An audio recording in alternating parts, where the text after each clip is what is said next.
suis ravie de vous retrouver pour un tout nouveau DIY décoration placé sous le signe de l'automne. J'ai décidé de réaliser une citrouille. Comme d'habitude, c'est un DIY très économique, facile à faire. Il vous faudra juste avoir un petit peu de temps devant vous.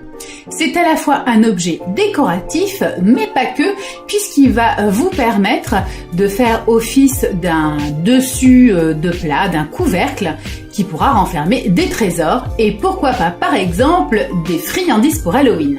Pour commencer, rien de bien sorcier, je gonfle un ballon que je vais mettre donc sur un petit récipient pour plus de facilité et ensuite je viens coller des bandes de papier recyclé de vieilles enveloppes les unes sur les autres. Je laisse sécher jusqu'à temps que la coque soit bien solidifiée.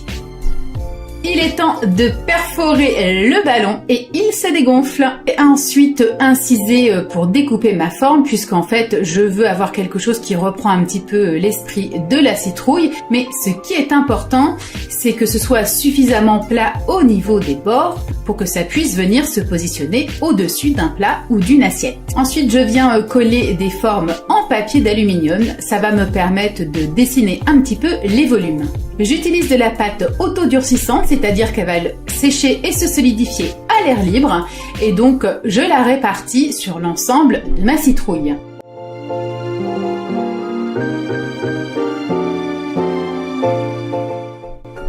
Ensuite, je viens renforcer ma structure et donner toujours un peu plus d'épaisseur à ma citrouille avec de la pâte à sel.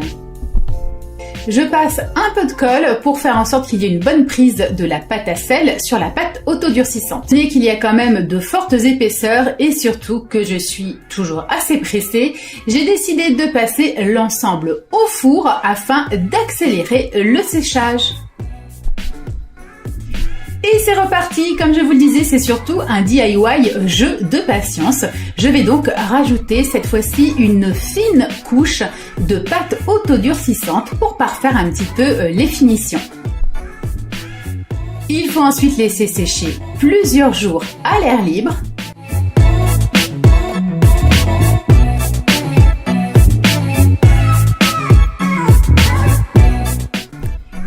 On peut passer à l'étape de décoration. Je pense un tout petit peu pour avoir un résultat un peu plus lissé, mais pour mon cas, étant donné que je vais recouvrir ma citrouille, ce n'était vraiment pas une étape indispensable. On en arrive donc à la dernière partie de ce DIY, ce que je préfère, la décoration. Je voulais un objet qui soit assez décoratif, j'ai donc récupéré un petit bout d'étoffe, c'est du tulle pailleté qu'il me restait de précédents DIY.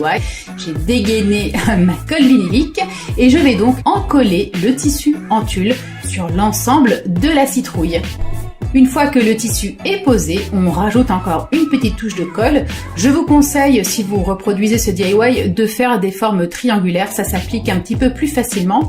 Ensuite, on va veiller à bien tendre le tissu en le rabattant sous les bords de la citrouille. Et si vous êtes un peu pressé comme moi, n'hésitez surtout pas à dégainer l'arme ultime, à savoir le sèche-cheveux, qui va vous permettre vraiment en 5 minutes top chrono, montre en main, de parfaitement faire adhérer le tissu à la surface de votre citrouille et surtout d'avoir un parfait fini.